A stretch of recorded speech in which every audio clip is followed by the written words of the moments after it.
ঘেটে দেখি এই ব্যাপারগুলো একটু জানতে হবে যে আমরা কেন এসেছি, কি কারণে এসেছি।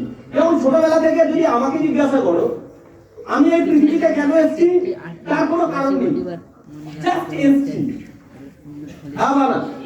জাস্ট একটা এসেছি, কোনো কারণ মারণ কিছু নেই, এসেছি। সবাই যেমন এসছে, সবাই যেমন পৃথিবীতে এসছে, আমি লঞ্চ করে গেছি। এবার কত দিনের জন্য এসেছি, প্রশ্নটা হচ্ছে এটা যে আমরা কেন এসেছি এর আগে আমাদেরকে জানতে হবে আমরা কত দিনের জন্য এসেছি। কতদিন? 100 বছর, 200 বছর, 500 বছর, 600 বছর, কতদিন? 60 বছর। তুমি যদি একটুখানি যদি দেখো তাহলে আমাদের কিছু যুগ আছে, 4টে যুগ আছে। ইয়েস, প্রথম যুগের নাম কি? সত্য যুগ। ইয়েস, আর এই যুগে একটা মানুষ কতদিন বাঁচত জানি? এর কোনো লিমিটেশন নেই। সত্য যুগে যদি মানুষ চাইতো তাহলে তখন ইচ্ছা মৃত্যু ছিল, মানে আমি যদি চাই তাহলে আমি মারা যেতে পারি। তাহলে সত্য যুগে ছিল কি যে আমি ইচ্ছা মৃত্যু, আমি যখন তখন আমি চাইলে আমি মারা যেতে পারি, এটা সত্য যুগে ছিল। তারপরে ক্রেতা। ইয়েস, যদি ক্রেতা যুগ দেখি তাহলে এখানে কতদিন মানুষ বাঁচতে পারে? আচ্ছা, কতদিন মানুষ বাঁচতে পারে একটুখানি যদি জানি তাহলে ক্রেতা যুগে একটা মানুষ বাঁচতে পারে 1000 বছর। কত বছর? 1000 বছর। তারপরে কোন যুগ? দ্বাপর যুগ। তাহলে সেখানে কতদিন মানুষ বাঁচতে পারে? সেখানে মানুষ বাঁচতে পারে 1000 বছর সামথিং। তারপরে আসে কলি।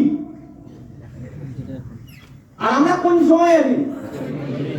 কলি। আর এই কলি যুগে মানুষ কতদিন বাঁচতে পারে? যদি একটুখানি নলেজে নিই তাহলে বুঝতে পারবে সেটা হচ্ছে 60 থেকে 80 বছর। হ্যাঁ বা না? আসতে পেলাম না। কত বছর? 60 থেকে 80 বছর।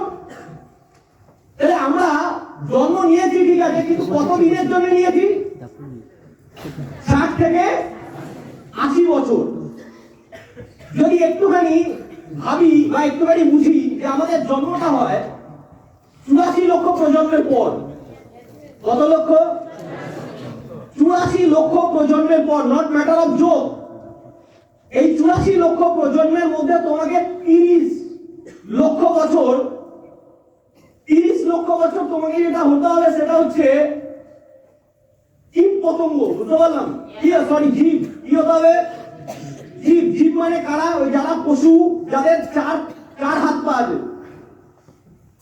মানে তোমাকে যদি মানুষের জন্মাতে হয় তার আগে কিছু প্রসেস চলে, প্রসেস। আর এই প্রসেসটা কি? এই প্রসেসটা তোমাকে 84 লক্ষ প্রজন্মের পরে তুমি মানুষ হতে পারবে, কিন্তু এই 84 লক্ষ প্রজন্মের আগে তোমাকে 30 লক্ষ বছর, 30 লক্ষ যে প্রজাতি, সেটা কি? সেটা জীব, প্রাণী। সেই প্রাণী কি 4 হাত পা বিশিষ্ট, মানে একটা একটা করে সবকটা হতে হবে। তারপরে জীবন শেষ হবে। তারপরে তোমাকে যেটা হতে হবে সেটা হচ্ছে 20 লক্ষ জীব, মানে সরি গাছ। কি হতে হবে? উদ্ভিদ 20 লক্ষ। তারপরে কি হতে হবে? তারপরে হচ্ছে 11 লক্ষ তোমাকে যেটা হতে হবে সেটা হচ্ছে কীট পতঙ্গ। কি হতে হবে? কীট পতঙ্গ হতে হবে। তারপরে হতে হবে 10 লাখ। কি হতে হবে? জলজীব। বুঝতে পারলাম কথাটা কি বললাম? জলজীব। লাস্ট যদি দেখে যাই তাহলে 4 লক্ষ যেটা হতে হবে সেটা হচ্ছে মানুষের 4 লক্ষ প্রজাতি আছে, আলাদা আলাদা আলাদা আলাদা প্রজাতি। তার মধ্যে হচ্ছে সর্বশ্রেষ্ঠ জীব হচ্ছে আমরা। তার মানে কত ধাপ পার করবার পরে একটা মানুষের জীবন আমরা পাই। মানে কত বছর ধরে শুধুমাত্র কি হতে হবে? প্রসেস। কখনো উদ্ভিদ হতে হবে, উদ্ভিদ একবার হলাম, 20 বছর পরে মারা গেলাম, সে মারা যায়। ভাবো, বড় ছোট গাছ মিলিয়ে এক একটা গাছের আয়ু কত। তার মধ্যে হতে হবে কীট পতঙ্গ, মানে কেউ মশা ভেবে মেরে দিচ্ছে, কেউ মাছি ভাবে মেরে দিচ্ছে, কেউ পায়ের নিচে চেপে মেরে দিচ্ছে, আসছে, হ্যাঁ বানা, এই প্রসেসের মধ্যে দিয়ে আসতে হবে। তারপরে জলজীব হতে হবে, কত জলজীব হতে হবে এর মধ্যে আবার। তারপর হচ্ছে মনুষ্য প্রজাতির মধ্যে আবার 4 লক্ষ। এর মধ্যে থেকে তুমি যেটা হতে পারবে সেটা হচ্ছে মানুষ। আর এই মানুষের আয়ু কত?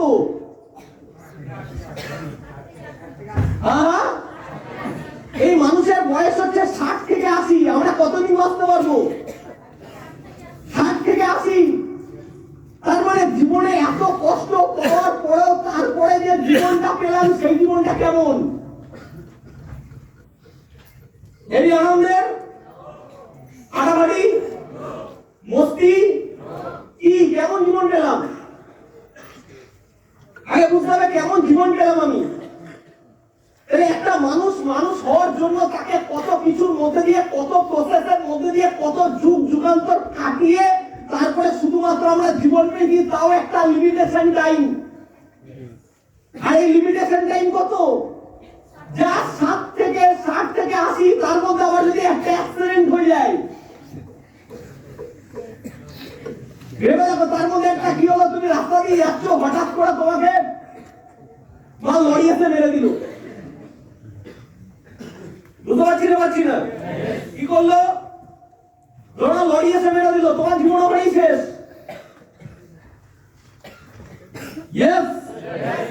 হঠাৎ করে যাচ্ছ, ট্রেন ঝুলতে যাচ্ছ, মারলো ধাক্কা, পড়লে ট্রেনের পাটিতে, তোমার জীবন শেষ। তারপরে আজকে যা বায়ু, নেই কোনো আয়ু। আজকের দিন তুমি খাবে কি না, জল খাচ্ছ না বায়ু খাচ্ছ, যা খাচ্ছ বিষ খাচ্ছ।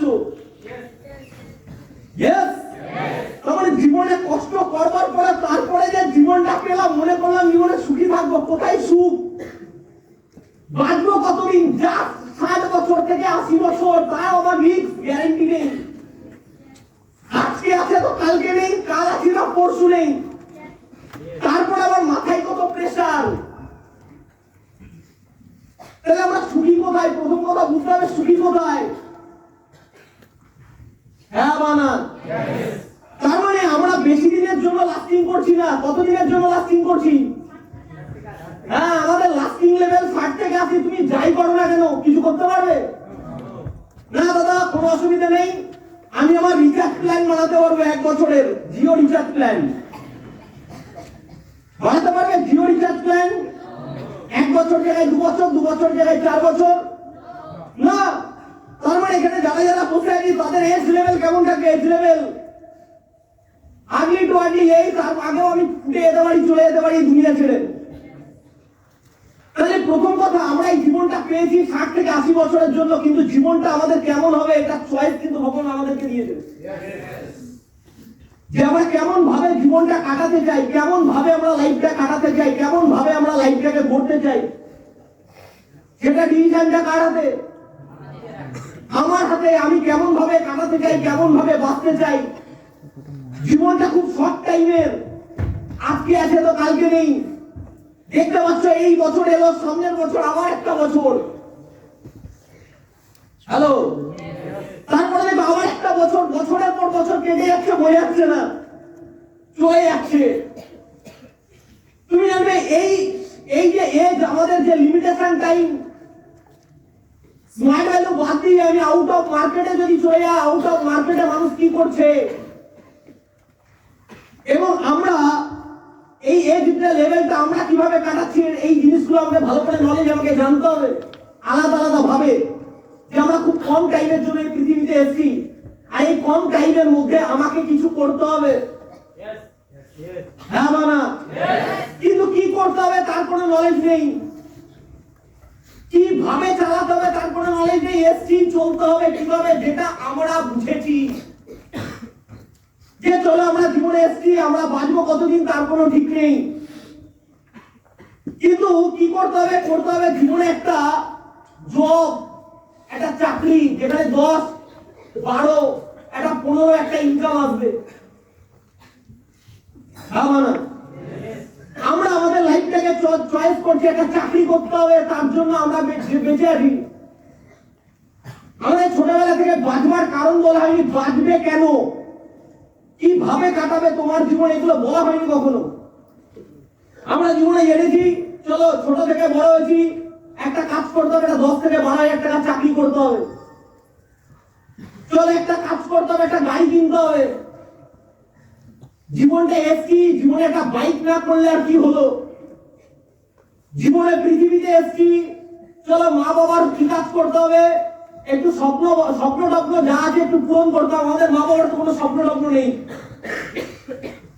একবার জিজ্ঞাসা করে মা তোমার স্বপ্ন কি, বাবা তোমার স্বপ্ন কি, দেখবে আমাদের মা বাবার স্বপ্ন নেই। 40 বছরের এন্টার লাইফের স্বপ্ন সব মরে গেছে। এবার যেই মানুষ জীবনে স্বপ্ন দেখে না তাদেরকে তুমি স্বপ্ন দেখাবে কিভাবে? হ্যাঁ বানা, হ্যাঁ বানা।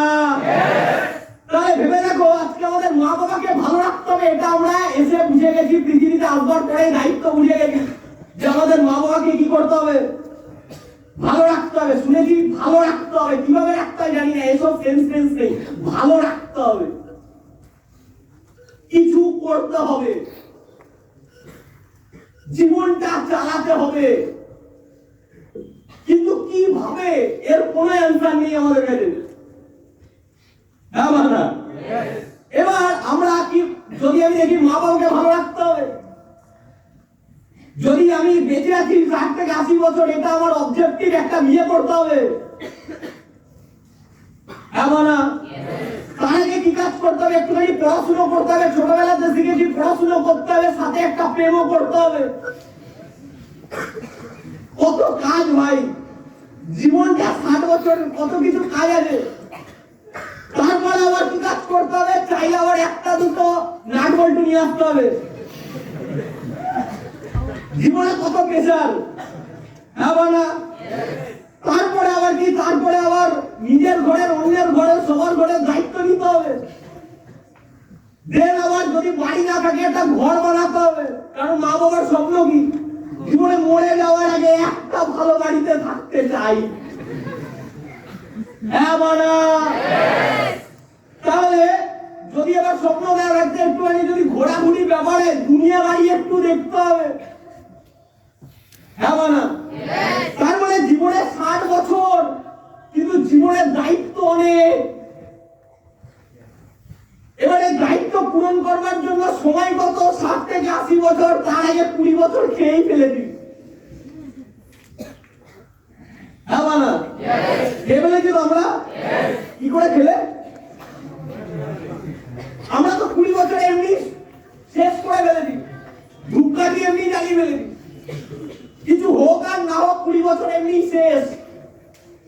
বেঁচে রইল কত? বেঁচে রইল 60 বছর, যদি 80ও ধরি। এবার কাজ করতে পারবো কত বছর? এখন 10 বছরের ট্রাই। যদি বাইরের মার্কেটে থাকি চাকরির জন্য বসতে হবে আরো 10 বছর, তারপরে জীবনে হবে কি হবে না কোশ্চেন মার্ক। হ্যাঁ বানা। তাহলে জীবনের দায়িত্ব কত? দায়িত্ব প্রচুর, কিন্তু বানাবে কি, অপশন কি, রাস্তা কি? এবার বাড়ি বানালাম, একটা বাড়ি বানাতে কত লাগে? কতজন মানুষের নলেজ আছে একটা বাড়ি বানাতে কত লাগে? যদি আমি জীবনে 60 বছর বাঁচি বা 50 বছর বাঁচি, তাহলে জীবনে এই দায়িত্বগুলো আমাকে পালন করতে হবে। সে কি দায়িত্ব? আমার মা বাবাকে ভালো রাখা, আমার একটা বাড়ি বানানো, ছোট একটা গাড়ি কেনা। এবার যদি একটা মানুষের ড্রিম হয়, তাহলে একটা স্বপ্ন মিনিমাম হয়, তাহলে আজকে অলমোস্ট 95% মানুষের মধ্যে তো একটা জিনিস নেই, জীবনে চাওয়া পাওয়াই কম। হ্যাঁ বানা। আজকে স্মার্ট ভ্যালু দৌলতে তাও আমরা ভাবা স্টার্ট করছি, এটা মানি আমি। স্মার্ট ভ্যালু দৌলতে আমি ভাবা স্টার্ট করেছি। স্মার্ট ভ্যালু যদি না পেতাম তাহলে আমি কি করতাম, আমি কি ভাবতাম, আমার ভাবনায় কি ছিল, আমি কি ভাবতাম, আমি জীবনে এইটুকুই শিখেছিলাম। আমার মা আমাকে বলতো, দেখ বাবা ভালো করে পড়াশোনাটা কর, যাতে একটা চাকরি বাকরি করে নিতে পারিস। আমার মা আমাকে ছোটবেলা থেকে বলতো, দেখ বাবা একটা চাকরি বাকরি করে নিতে পারিস, এখন থেকে পড়াশোনাটা কর, যাতে একটা 20-25-এর চাকরি জুটে যেতে পারে। আমি আজকে ইনফ্লেশন, নেটওয়ার্ক, এই জিনিসগুলো আমরা এখন বুঝতে পারছি। কিন্তু তুমি যদি একবার কোশ্চেন করো যে এখানে যারা যারা বসে আছে সেই জায়গায় দাঁড়িয়ে তার বন্ধু বান্ধব কি এই নলেজ গুলো রাখে? আসতে পেলাম না। আমাদের কাছে যেই নলেজ গুলো আছে সেই নলেজ গুলো কি আমার বন্ধু বান্ধব রাখে? তাদের কাছে আছে। স্মার্ট কে তাহলে? তাহলে আজকে এই নলেজ গুলো আজকে আমার কাছে আছে বা আমি পেয়েছি এই নলেজ গুলো, কিন্তু আমার মা জানে এখনো 20,000 টাকা 30,000 টাকা মানে বিশাল বড় ব্যাপার। হ্যাঁ বলো না?